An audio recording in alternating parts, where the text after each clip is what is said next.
ಈ ಬಾರಿಯ ಎಂಪಿ ಚುನಾವಣೆಯಲ್ಲಿ ನಾಟಿ ಮತ್ತೆ ಹೈಬ್ರಿಡ್ ಅನ್ನೋ ಪದ ಬಳಸಿದ್ದಾರೆ.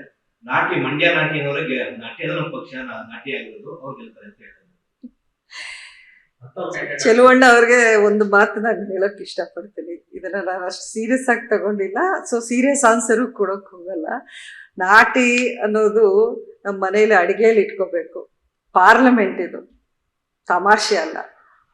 ಪಾರ್ಲಿಮೆಂಟ್ ಹೋಗೋಕೆ ನಮ್ಗೆ ಒಂದು ಕ್ವಾಲಿಫಿಕೇಶನ್ ಇರಬೇಕು, ಒಂದು ತಿಳುವಳಿಕೆ ಇರಬೇಕು, ಒಂದು ನಾಲೆಡ್ಜ್ ಇರಬೇಕು. ಅಲ್ಲಿ ನಿಂತ್ಕೊಂಡು ನಮ್ಮ ಜಿಲ್ಲೆಯ ಒಂದು ಸಮಸ್ಯೆ ಬಗ್ಗೆ, ನಮ್ಮ ರಾಜ್ಯದ ಸಮಸ್ಯೆಗಳ ಬಗ್ಗೆ, ನಮ್ಮ ಭಾಷೆ, ನಮ್ಮ ನೆಲ, ನಮ್ಮ ಜಲ, ನಮ್ಮ ಮಣ್ಣು, ನಮ್ಮ ರಾಷ್ಟ್ರದ ಬಗ್ಗೆ ಧ್ವನಿ ಎತ್ತುವಂಥ ಒಂದು ಕನಿಷ್ಠ ಒಂದು ಕ್ವಾಲಿಫಿಕೇಶನ್ ಇರಬೇಕು ಅಂತ ನಾನು ಅಂದ್ಕೊಂಡಿದ್ದೀನಿ. ಸೊ ನಾಟಿ ಅನ್ನೋದು ಅವರು ಯಾವ ಅರ್ಥದಲ್ಲಿ ಹೇಳಿದ್ದಾರೆ ನನಗೆ ಗೊತ್ತಿಲ್ಲ, ಬಟ್ ಖಂಡಿತ ಪಾರ್ಲಿಮೆಂಟ್ಗೆ ಅದು ಅನ್ವಯ ಆಗೋದಿಲ್ಲ ಅಂತ ನನ್ನ ಅನಿಸಿಕೆ. ಈ ಬಾರಿಯ ಚುನಾವಣೆ ಸ್ವಾಭಿಮಾನ ಚುನಾವಣೆ, ಸ್ಥಳೀಯವಾಗಿರುವಂತವರಿಗೆ ನಾವು ಟಿಕೆಟ್ ಕೊಡ್ತೀವಿ, ಸ್ಥಳೀಯರೇ ಕೈ ಹಿಡಿತಾರೆ ಅಂತ ಹೇಳ್ತಾರೆ. ಅಲ್ಲ, ಅವ್ರ ಪಕ್ಷ, ಅವರ ತೀರ್ಮಾನ, ಅವ್ರು ಯಾರಿಗೆ ಕೊಟ್ಟರು, ಯಾರಿಗೆ ಕೊಡ್ತಾರೆ, ಯಾರು ಅದೊಂದು ಅವ್ರಿಗೆ ಬಿಟ್ಟು ವಿಚಾರ. ಬಟ್ ಯಾರು ಗೆಲ್ತಾರೆ ಅಂತ ಯಾರು ಹೇಳಕ್ಕಾಗಲ್ಲ, ಅದು ಜನಕ್ಕೆ ಬಿಟ್ಟು ವಿಚಾರ.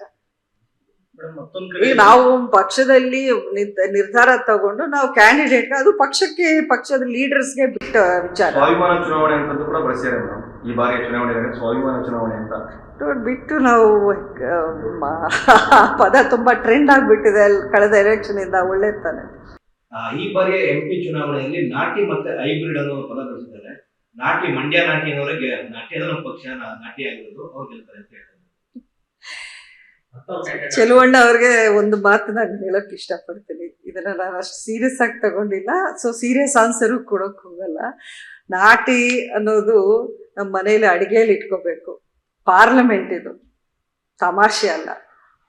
ಪಾರ್ಲಿಮೆಂಟ್ ಹೋಗೋಕೆ ನಮ್ಗೆ ಒಂದು ಕ್ವಾಲಿಫಿಕೇಶನ್ ಇರಬೇಕು, ಒಂದು ತಿಳುವಳಿಕೆ ಇರಬೇಕು, ಒಂದು ನಾಲೆಡ್ಜ್ ಇರಬೇಕು. ಅಲ್ಲಿ ನಿಂತ್ಕೊಂಡು ನಮ್ಮ ಜಿಲ್ಲೆಯ ಒಂದು ಸಮಸ್ಯೆ ಬಗ್ಗೆ, ನಮ್ಮ ರಾಜ್ಯದ ಸಮಸ್ಯೆಗಳ ಬಗ್ಗೆ, ನಮ್ಮ ಭಾಷೆ, ನಮ್ಮ ನೆಲ, ನಮ್ಮ ಜಲ, ನಮ್ಮ ಮಣ್ಣು, ನಮ್ಮ ರಾಷ್ಟ್ರದ ಬಗ್ಗೆ ಧ್ವನಿ ಎತ್ತುವಂಥ ಒಂದು ಕನಿಷ್ಠ ಒಂದು ಕ್ವಾಲಿಫಿಕೇಶನ್ ಇರಬೇಕು ಅಂತ ನಾನು ಅಂದ್ಕೊಂಡಿದ್ದೀನಿ.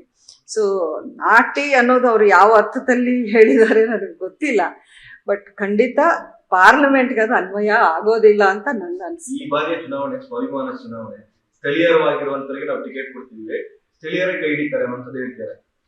ಅಲ್ಲ, ಅವ್ರ ಪಕ್ಷ, ಅವರ ತೀರ್ಮಾನ, ಅವ್ರು ಯಾರಿಗೆ ಕೊಟ್ಟರು, ಯಾರಿಗೆ ಕೊಡ್ತಾರೆ, ಯಾರು ಅದೊಂದು ಅವ್ರಿಗೆ ಬಿಟ್ಟು ವಿಚಾರ. ಬಟ್ ಯಾರು ಗೆಲ್ತಾರೆ ಅಂತ ಯಾರು ಹೇಳಕ್ಕಾಗಲ್ಲ, ಅದು ಜನಕ್ಕೆ ಬಿಟ್ಟು ವಿಚಾರ.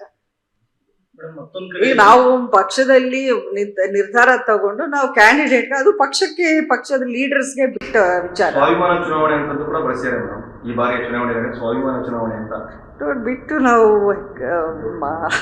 ಪದ ತುಂಬಾ ಟ್ರೆಂಡ್ ಆಗ್ಬಿಟ್ಟಿದೆ ಕಳೆದ ಎಲೆಕ್ಷನ್ ಇಂದ. ಒಳ್ಳೆದ್ ತಾನೆ. ಅನುಕ್ಷಣದ ಸುದ್ದಿಗಳಿಗಾಗಿ ವಿಸ್ತಾರ ನ್ಯೂಸ್ ಯೂಟ್ಯೂಬ್ ಚಾನೆಲ್ ಸಬ್ಸ್ಕ್ರೈಬ್ ಮಾಡಿ. ಹೊಸ ಸುದ್ದಿಗಳ ನೋಟಿಫಿಕೇಶನ್ಗಾಗಿ ಬೆಲ್ ಐಕಾನ್ ಕ್ಲಿಕ್ ಮಾಡಿ. ಲೇಟೆಸ್ಟ್ ಅಪ್ಡೇಟ್ಸ್ಗಾಗಿ www.vistaranews.com ವೆಬ್ಸೈಟ್ಗೆ ವಿಸಿಟ್ ಮಾಡಿ. ಅಂಗೈಯಲ್ಲೇ ಜಗತ್ತಿನ ಸುದ್ದಿ ತಿಳಿಯಲು ವಿಸ್ತಾರ ನ್ಯೂಸ್ ಕನ್ನಡ ಆಪ್ ಡೌನ್ಲೋಡ್ ಮಾಡಿ.